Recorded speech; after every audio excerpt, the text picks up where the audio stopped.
ಶನಿವಾರ ಕನ್ನಡ ಮತ್ತು ಸಂಸ್ಕೃತಿ ಇಲಾಖೆಯ ವತಿಯಿಂದ ನಗರದ ಕುವೆಂಪು ಕಲಾಮಂದಿರದಲ್ಲಿ ಆಯೋಜಿಸಲಾಗಿದ್ದ ಸಾಂಸ್ಕೃತಿಕ ಸೌರಭ 2026 ಕಾರ್ಯಕ್ರಮವನ್ನು ಶಾಸಕರಾದ ಎಚ್.ಡಿ. ತಮ್ಮಯ್ಯ ಉದ್ಘಾಟಿಸಿದರು. ಉದ್ಘಾಟನೆಯ ನಂತರ ಮಾತನಾಡಿದ ಅವರು, ಭಾರತ ಸಾಂಸ್ಕೃತಿಕ ಪರಂಪರೆಯನ್ನು ಹೊಂದಿರುವ ದೇಶ ಮತ್ತು ಇಡೀ ವಿಶ್ವದಲ್ಲೇ ಸಾಂಸ್ಕೃತಿಕವಾಗಿ ಅತ್ಯಂತ ಶ್ರೀಮಂತವಾಗಿರುವ ದೇಶ ಎಂದರೆ ಅದು ನಮ್ಮ ದೇಶ. ಹಾಗೆಯೇ ನಮ್ಮ ರಾಜ್ಯಕ್ಕೂ ಅದರದ್ದೇ ಆದಂತಹ ಸಾಂಸ್ಕೃತಿಕ ಪರಂಪರೆ ಇದೆ. ಅದನ್ನ ನಾವೆಲ್ಲರೂ ಉಳಿಸಿ ಬೆಳೆಸಿಕೊಂಡು ಹೋಗುವ ಕೆಲಸ ಮಾಡಬೇಕು ಎಂದರು. ಕನ್ನಡ ಮತ್ತು ಸಂಸ್ಕೃತಿ ಈ ಎರಡು ಶಬ್ದ ಒಂದೇ ಆದರೂ ಎರಡು ವಿವಿಧ ಆಕಾರಗಳಲ್ಲಿ ಬಂದಿರ್ತದೆ. ಕನ್ನಡನ ನಮ್ಮ ತಾಯಿ ಭಾಷೆ, ನಮ್ಮ ತಾಯಿನಾಡಿನ ಭಾಷೆ, ಮಾತೃಭಾಷೆ ಕನ್ನಡ. ಈ ಭಾಷೆನ ಉಳಿಸಿ ಬೆಳೆಸಲಿಕ್ಕೆ, ಈ ಭಾಷೆನ ಮುಂದಿನ ಪೀಳಿಗೆಗೆ ತೆಗೆದುಕೊಂಡು ಹೋಗಲಿಕ್ಕೆ, ಈ ಭಾಷೆನ ಮತ್ತೆ ಪ್ರಪಂಚದಲ್ಲಿ ಉನ್ನತ ಸ್ಥಾನಕ್ಕೆ ತೆಗೆದುಕೊಂಡು ಹೋಗಲಿಕ್ಕೆ ಅಂತ ಇರ್ತಕ್ಕಂಥದ್ದು ಕನ್ನಡ ಸಂಬಂಧಪಟ್ಟಂತ ಇಲಾಖೆ. ಇನ್ನು ಸಂಸ್ಕೃತಿ ಅಂತ ಹೇಳಿದ್ರೆ ಸಾವಿರಾರು ವರ್ಷ ಇತಿಹಾಸ ಇರ್ತಕ್ಕಂಥ ನಮ್ಮ ಭಾರತ ದೇಶ. ಬಹುಶಃ ಪ್ರಪಂಚದಲ್ಲಿ ಧರ್ಮದ ಆಧಾರದ ಮೇಲೆ, ಸಂಸ್ಕೃತಿ ಆಧಾರದ ಮೇಲೆ ಗಟ್ಟಿ ನೆಲೆಯನ್ನು ಹೊಂದಿರತಕ್ಕಂಥ ದೇಶ ಪ್ರಪಂಚದಲ್ಲಿ ಯಾವ್ದಾದ್ರು ಇದ್ರೆ ಅದು ನಮ್ಮ ಪ್ರೀತಿಯ ಭಾರತ ದೇಶ ಅನ್ನೋದನ್ನ ಈ ಸಂದರ್ಭದಲ್ಲಿ ಹೆಮ್ಮೆಯಿಂದ ಹೇಳಲಿಕ್ಕೆ ಬಯಸ್ತೇನೆ. ನೋಡಿ, ಸಾವಿರಾರು ವರ್ಷ ಇತಿಹಾಸ ಇದೆ. ಹಲವಾರು ಜನ ಹಿಂದಿನಿಂದ ನಮ್ಮ ದೇಶದಲ್ಲಿ ಧರ್ಮದ ಆಧಾರದ ಮೇಲೆ, ಸಂಸ್ಕೃತಿ ಆಧಾರದ ಮೇಲೆ ಅದು ರಾಜ ಮಹಾರಾಜರೆಲ್ಲ ನಮ್ಮ ದೇಶವನ್ನ ಗಟ್ಟಿಗೊಳಿಸಿದ್ದಾರೆ. ಆನಂತರ ಬಂದಿರತಕ್ಕಂಥ ಪ್ರಜಾಪ್ರಭುತ್ವ ವ್ಯವಸ್ಥೆನಲ್ಲೂ ಕನ್ನಡ ಸಂಸ್ಕೃತಿ ಇಲಾಖೆ ವತಿಯಿಂದ ಈ ಒಂದು ನಮ್ಮ ಸಂಸ್ಕಾರ, ಸಂಸ್ಕೃತಿಯನ್ನ, ನಮ್ಮ ಸಾಹಿತ್ಯವನ್ನ ಬೆಳೆಸಲಿಕ್ಕೆ ಈ ಇಲಾಖೆಯನ್ನು ಪ್ರಾರಂಭ ಮಾಡಿ ಇಷ್ಟು ದಿನ ಆದರೂ ಇನ್ನೂ ನಮ್ಮ ಸಂಸ್ಕೃತಿ ಉಳಿದಿದೆ ಅಂತ ಹೇಳಿದ್ರೆ ಅಂದಿನಿಂದ ನಡೆದು ಬಂದಿರತಕ್ಕಂಥದ್ದು. ಅಂದು ಮಹಾರಾಜರುಗಳಿದ್ರು, ಇವತ್ತು ಪ್ರಜಾಪ್ರಭುತ್ವ ವ್ಯವಸ್ಥೆಯಲ್ಲಿ ಜನಪ್ರತಿನಿಧಿಗಳ ಸರ್ಕಾರ ಇದೆ. ಎಲ್ಲರೂ ಮಾಡ್ಕೊಂಡು ಬಂದಿರತಕ್ಕಂಥದ್ದು ನಮ್ಮ ದೇಶದ ಇತಿಹಾಸ, ಸಂಸ್ಕಾರ, ಸಂಸ್ಕೃತಿ ಇದನ್ನ ಉಳಿಸುವಂತ ಕೆಲಸವನ್ನ ಮಾಡಿದ್ದೇವೆ.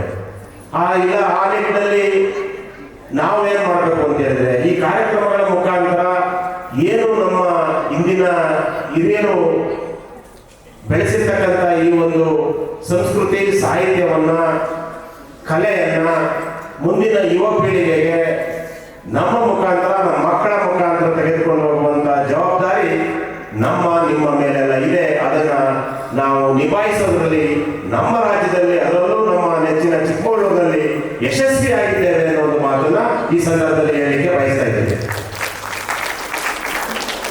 ಈಗ ತಾನೇ ಪ್ರಾರಂಭದಲ್ಲಿ ನಾವು ನೀವೆಲ್ಲ ಕೇಳ್ತಾ ಇದ್ವಿ ಸಕರಪಟ್ಟದ ವಿನಯ್ ತಂಡದ ಒಂದು ನಾದಸ್ವರವನ್ನ. ಅದನ್ನ ನೋಡಿ, ನಾದಸ್ವರ ಅಂತ ಹೆಸರಿಟ್ಟಿದ್ದಾರೆ. ನಾವು ಸರಿಯಾಗಿ 5 ನಿಮಿಷ ನಮ್ಮೆಲ್ಲ ಗೊಂದಲಗಳನ್ನ ಮನಸ್ಸಿನಿಂದ ದೂರ ಮಾಡಿ ಅವರು ಬಾರಿಸಿದ್ದನ್ನ ಕೇಳಿದ್ರೆ ಯಾವ ರಾಗ ಆಡ್ತಾ ಇದ್ದಾರೆ, ಯಾವ ಹಾಡು ಆಡ್ತಾ ಇದ್ದಾರೆ ಅಂತ ನಮಗೆ ಗೊತ್ತಾಗ್ತದೆ. ಅದನ್ನ ಬಿಟ್ಟು ಅವ್ರೇನೋ ಬಾರಿಸ್ತಾರೆ ಅಂತ ನಾವು ಕೂತ್ರೆ ಅವ್ರು ಏನ್ ಹಾಡು, ನಮ್ಮ ಮಹೇಶ್ ನಾವು ಮಾತಾಡ್ತಿದ್ವಿ, ಅವ್ರು 2 ಸರಿ ಬಾರಿಸಿದಾಗಲೂ 2 ಹಾಡನ್ನ ನಾವಿಬ್ರು ಹೇಳಿದ್ವಿ ಯಾವ್ಯಾವ್ದು ಹಾಡು ಅಂತ. ಅವ್ರು ಪ್ರಾರ್ಥನೆ ಮಾಡೋ ಸಂದರ್ಭದಲ್ಲಿ ಮುಂಗಡೆ ಶಶಿಕಲಾ ಮೇಡಮ್, ಸುಮಾ ಮೇಡಮ್ ಆವಾಗಲೇ ನೋಡ್ತಾ ಇದ್ರು ಹಾಡಿಗೆ. ಯಾಕೆಂದ್ರೆ ಶಶಿಕಲಾ ಮೇಡಮ್ಮು, ನಮ್ಮ ಶಶಿಕಲಾ ಶಿವಶಂಕರ್ ಅವರು ನನಗೆ ಗೊತ್ತಿದ್ದಂಗೆ ಸುಮಾರು ಒಂದು 30-32 ವರ್ಷ, 92ರಲ್ಲಿ ಅವರು ಬಹಳ ಉತ್ತಮವಾದಂಥ ಗಾಯಕರಾಗಿ, ಅವರು ಒಬ್ರು ಗಾಯಕರಾಗಿ ಕೊನೆಗೆ ತೀರ್ಪುಗಾರರೇ ಸೇವೆ ಮಾಡಿದ್ರು. ಸುಮಾ ಪ್ರಸಾದ್ ಅವರು ಒಳ್ಳೆ ನಿರೂಪಣೆಯನ್ನ ಮಾಡಿದ್ರು. ಇವತ್ತು ಬಹುಶಃ ಅವ್ರದ್ದು ಗಮಕದಲ್ಲಿ ಅವ್ರದ್ದೇ ವಾಚನ ಇದೆ. ಅದರಲ್ಲಿ ನಮ್ಮ ಡಾಕ್ಟರ್ ರಮೇಶ್ ಅವರು ಬಹಳ ಬುದ್ಧಿವಂತರು. ನಮ್ಮ ಚಿಕ್ಕಮಗಳೂರಲ್ಲಿ ಯಾರ್ಯಾರು ಈ ರೀತಿ ಕಲಾವಿದರಿದ್ದಾರೆ ಅನ್ನೋದನ್ನ ಹುಡುಕಿ ನಮ್ಮ ವಿಶ್ವಕರ್ಮ ಹೇಳಿದಂಗೆ ಅವ್ರನ್ನ ಆಯ್ಕೆ ಮಾಡಿ ಈ ಒಂದು ಕಲಾವಂತರಿಗೆ ತರುವಂತ ಕೆಲಸವನ್ನು ಅವರು ಯಶಸ್ವಿಯಾಗಿ ಮಾಡ್ತಾ ಇದ್ದಾರೆ. ಯಾಕೆ ಅಂತ ಹೇಳಿದ್ರೆ, ನನಗೆ ಈ ಪಲ್ಲವಿ ಮೇಡಮ್ ನಿರೂಪಣೆ ಮಾಡ್ತಾ ಇದ್ದಾರೆ. ನಾನು ಯಾವಾಗಲೂ ಅವ್ರಿಗೆ ಏನ್ ಹೇಳ್ತಾ ಇದ್ದೆ ಅಂತ ಹೇಳಿದ್ರೆ, ಯಾವಾಗಲೂ ನಿರೂಪಣೆ ಮಾಡೋದನ್ನ ಕೊಟ್ಟವರಿಗೆ ಕೊಡಬೇಡಿ, ಬೇರೆ ಬೇರೆಯವರಿಗೂ ಕಲಾವಿದರಿಗೆ ಅವಕಾಶ ಮಾಡಿಕೊಡಿ. ಅವರೊಳಗಡೆ ಈಗ ಪ್ರತಿಭೆ ಗೊತ್ತಾಗಬೇಕು. ಈಗ ನೋಡಿ, ಇಷ್ಟೋ ಜನ ಮಕ್ಕಳಿದ್ದೀರಾ, ನಿಮ್ಮೊಳಗಿನ ಪ್ರತಿಭೆ ಗೊತ್ತಾಗಬೇಕು ಅಂದ್ರೆ ನಿಮ್ಗೆ ಏನೋ ಅವಕಾಶ ಕೊಟ್ಟರೆ ಮಾತ್ರ ನಿಮ್ಮೊಳಗಿನ ಪ್ರತಿಭೆ ಗೊತ್ತಾಗುತ್ತೆ. ನಿಮಗೆ ಅವಕಾಶನೇ ಕೊಡದೇ ಇದ್ರೆ ನಿಮ್ಮೊಳಗಿನ ಪ್ರತಿಭೆ ಹೆಂಗ್ ಗೊತ್ತಾಗುತ್ತೆ ನಮಗೆ, ಅಥವಾ ಜಗತ್ತಿಗೆ ಹೆಂಗ್ ಗೊತ್ತಾಗುತ್ತೆ ಅಲ್ವಾ? ಅದರಲ್ಲೂ ವಿಶೇಷವಾಗಿ ಅನ್ಯತಾ ಭಾವಿಸ್ಬೇಡಿ ಯಾರು. ನಮ್ಮ ಮನೆ ಮಕ್ಕಳು ಖಾಸಗಿ ಶಾಲೆಯಲ್ಲಿ ಓದ್ತಾ ಇದ್ದಾರೆ, ಇಲ್ಲ ಅಂತ ಹೇಳಲ್ಲ. ಯಾಕೆ ಅಂತಂದ್ರೆ ಈ ಮೈಕಲ್ಲಿ ಹೇಳಿ ಆಚೆ ಹೋದರೆ ಗೊತ್ತಾಗುತ್ತೆ ನಾನು ಏನ್ ಮಾತಾಡಿದ್ದೀನಿ ಅಂತ, ಮತ್ತೆ ಹಿಂದ್ಗಡೆ ಏನ್ ಮಾತಾಡ್ತಾರೆ ಅಂತ ನನಗೆ ಗೊತ್ತಿದೆ. ಹಾಗಾಗಿ ನಾನು ಕಾರ್ಯಕರ್ತನಾಗಿ, ಶಾಸಕನಾಗಿರೋದ್ರಿಂದ ಎಲ್ಲರೂ ಒಟ್ಟೆ ಓಡಾಡಿ, ಹಾಗಾಗಿ ನಾನು ಹೇಳ್ತೇನೆ, ಸರ್ಕಾರಿ ಶಾಲೆಯಲ್ಲಿ ಓದುವ ಮಕ್ಕಳಿಗೆ ವಿವಿಧ ಬೇರೆ ಬೇರೆ ತರ ಅವರದ್ದು ಪ್ರತಿಭೆಗಳಿರ್ತವೆ. ನಾವು ಹುಡುಕೋ ಕೆಲಸ ಮಾಡಬೇಕಷ್ಟೇ. ಇಲ್ಲೇ ಇದ್ರೆ ಏನಾಗ್ತದೆ ಅಂತ ಹೇಳಿದ್ರೆ, ಇತ್ತೀಚಿನ ಈ ಶಿಕ್ಷಣ ವ್ಯವಸ್ಥೆಯಲ್ಲಿ ಕೇವಲ ಖಾಸಗಿ ಶಾಲೆಗಳನ್ನೇ ನಾವು ಹೆಚ್ಚು ಆಧರಿಸ್ಬಿಟ್ರೆ ಒಳ್ಳೊಳ್ಳೆ ಪ್ರತಿಭೆ ಇರ್ತಕ್ಕಂಥವ್ರು ಸರ್ಕಾರಿ ಶಾಲೆಗಳಲ್ಲಿ ಇದ್ದಾರೆ. ಹಾಗಂತ ನಾನು ಖಾಸಗಿ ಶಾಲೆ ನೆಗ್ಲೆಕ್ಟ್ ಮಾಡಿ ಅಂತ ಹೇಳ್ತಿಲ್ಲ. ಎಲ್ಲವನ್ನೂ ಸರಿಸಮಾನವಾಗಿ ನೋಡಿ ಅಲ್ಲಿರ್ತಕ್ಕಂಥ ಇಲ್ಲಿರ್ತಕ್ಕಂಥ ಪ್ರತಿಭೆಗಳನ್ನ, ನಿಜವಾದ ಪ್ರತಿಭೆಗಳನ್ನ ಹುಡುಕಿ ಅವರಿಗೆ ಅವಕಾಶವನ್ನ ಕೊಡಬೇಕು ಅನ್ನೋ ಒಂದು ಮಾತನ್ನು ಈ ಸಂದರ್ಭದಲ್ಲಿ ಹೇಳಲಿಕ್ಕೆ ಬಯಸ್ತಾ ಇದ್ದೀನಿ. ಯಾಕೆ ಅಂತ ಹೇಳಿದ್ರೆ, ತುಂಬಾ ಜನ ಪ್ರತಿಭೆಗಳಿದ್ರು ಅವರಿಗೆ ಅವಕಾಶ ಸಿಗದಲ್ಲೇ ಅವಕಾಶ ವಂಚಿತರಾಗಿದ್ದಾರೆ. ನಮ್ಮ ದೇಶದಲ್ಲಿ ಕ್ರೀಡೆಯಲ್ಲಿ ಕ್ರಿಕೆಟ್ಗೆ ಬಹಳ ಪ್ರೋತ್ಸಾಹ ಜಾಸ್ತಿ ಸಿಗುತ್ತೆ ಕ್ರಿಕೆಟ್ಗೆ. ಆದರೆ ಪ್ರಪಂಚದ ಬೇರೆ ದೇಶಗಳಲ್ಲಿ ಅತಿ ಹೆಚ್ಚು ಪ್ರೋತ್ಸಾಹ ಸಿಗೋದು ಫುಟ್ಬಾಲ್. ಇಡೀ ಪ್ರಪಂಚದಲ್ಲಿ ಶ್ರೀಮಂತ ಆಟ, ಅತಿ ಹೆಚ್ಚು ಜನ ಪ್ರೀತಿಸುವ ಆಟ ಯಾವುದು ಅಂತ ಹೇಳಿದ್ರೆ ಅದು ಫುಟ್ಬಾಲ್. ಆದರೆ ನಮ್ಮ ದೇಶದಲ್ಲಿ ಫುಟ್ಬಾಲ್ ಕಡಿಮೆ, ಕ್ರಿಕೆಟ್ಗೆ ಜಾಸ್ತಿ. ಅಲ್ಲಿ ಹೆಂಗಾಗುತ್ತೆ ಅಂತ ಹೇಳಿದ್ರೆ, ಟೆಂಡೂಲ್ಕರ್ ಅಂತವರು, ವಿರಾಟ್ ಕೊಹ್ಲಿ ಅಂತವರು ಬಂದಾಗ ಅವರು ಪ್ಲೇಸಿಗೆ ಬರೋಂಥವ್ರು ತುಂಬಾ ಜನ ಆಟಗಾರ ಇರ್ತಾರೆ. ಆದ್ರೆ ಇವರು 15 ವರ್ಷ ಮುಗಿಯೋವರೆಗೂ ಅವ್ರಿಗೆ ಅವಕಾಶ ಸಿಗಲ್ಲ. ಇವ್ರು 15 ವರ್ಷ ಮುಗಿಯೋಷ್ಟೊತ್ತಿಗೆ ಅವ್ರದ್ದು ಅವಧಿ ಮುಗಿದೋಗಿರುತ್ತೆ. ಆ ರೀತಿ ಪ್ರತಿಭೆಗಳು ಆಗಬಾರ್ದು ಅನ್ನೋದನ್ನ ಈ ಒಂದು ಸಂಸ್ಕಾರ ಸಂಸ್ಕೃತಿನಲ್ಲೂ ಆಗಬೇಕು. ಜಿಲ್ಲಾ ಪಂಚಾಯತ್ನ ಮಾಜಿ ಅಧ್ಯಕ್ಷರಾದ ಎಎನ್ ಮಹೇಶ್ ಮಾತನಾಡಿ, ನಮ್ಮ ರಾಜ್ಯದಲ್ಲಿ ಪ್ರದೇಶಕ್ಕನುಗುಣವಾಗಿ ಜನಪದ ಕಲೆ, ಗೀತೆಗಳು, ನಾಟ್ಯಗಳು ಎಲ್ಲವೂ ಇದ್ದರೂ ಇಂದು ಅದರತ್ತ ಯುವ ಜನತೆ ಸರಿಯದೇ ಇರುವುದು ವಿಪರ್ಯಾಸ. ನಾವೆಲ್ಲರೂ ನಮ್ಮ ಜನಪದ ಸಂಸ್ಕೃತಿ ಪರಂಪರೆಯನ್ನ ಉಳಿಸಿ ಬೆಳೆಸಿಕೊಂಡು ಹೋಗೋಣ ಎಂದರು. ಇವತ್ತಿನ ಈ ಕಾಲಘಟ್ಟದೊಳಗೆ ಈ ಎಲ್ಲ ಪ್ರಾಚೀನ ಕಲೆಗಳು ಕೂಡ ಮಾಯವಾಗ್ತಿರತಕ್ಕಂಥದ್ದನ್ನು ನಾವು ನೋಡಿದ್ದೇವೆ.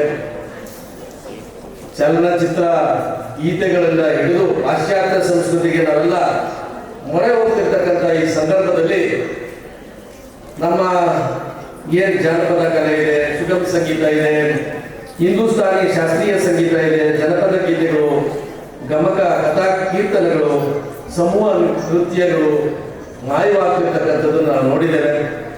ಹಾಗಾಗಿ ಅದನ್ನ ಇನ್ನೂ ಜೀವಂತವಾಗಿ ಇಡಬೇಕು ಅಂತಕ್ಕಂಥ ನಾವು ಪಾಶ್ಚಾತ್ಯ ಸಂಸ್ಕೃತಿ ಅಂತ ಹೇಳ್ತಾ ನಮ್ಮ ದೇಶದಲ್ಲಿರ್ತಕ್ಕಂಥ ಕಲೆ ವಿದೇಶದಲ್ಲಿ ಇವತ್ತಿಗೂ ಬಿಂಬಿತವಾಗಿರ್ತದೆ, ಆಗ್ತಾ ಇದೆ. ಆದರೆ ಪಾಶ್ಚಾತ್ಯ ಕಲೆಗಳು ಭಾರತ ದೇಶದಲ್ಲಿ ಇಲ್ಲಿ ಬಂದು ಆಸೋಕಾಗಿ ಹೋಗಿದ್ದಾವೆ. ನಾನು ಕಳೆದ 2 ತಿಂಗಳಿಂದ ಅಮೆರಿಕ ಪ್ರಯಾಣ ಬೆಳೆಸಿದ್ದೆ. ಅಲ್ಲಿಯ ಕನ್ನಡ ಸಂಘದ ಒಂದು ಸಮ್ಮೇಳನದಲ್ಲಿ ಕೂಡ ನಾನು ಮುಖ್ಯ ಅತಿಥಿಯಾಗಿ ಭಾಗಿಯಾಗಿದ್ದೆ. ಅಲ್ಲಿ ಈ ಎಲ್ಲ ಕಲಾ ಪ್ರಕಾರಗಳನ್ನ ತುಂಬಾ ಚೆನ್ನಾಗಿ ಬಿಂಬಿಸ್ತಕ್ಕಂಥದ್ದಾಯಿತು.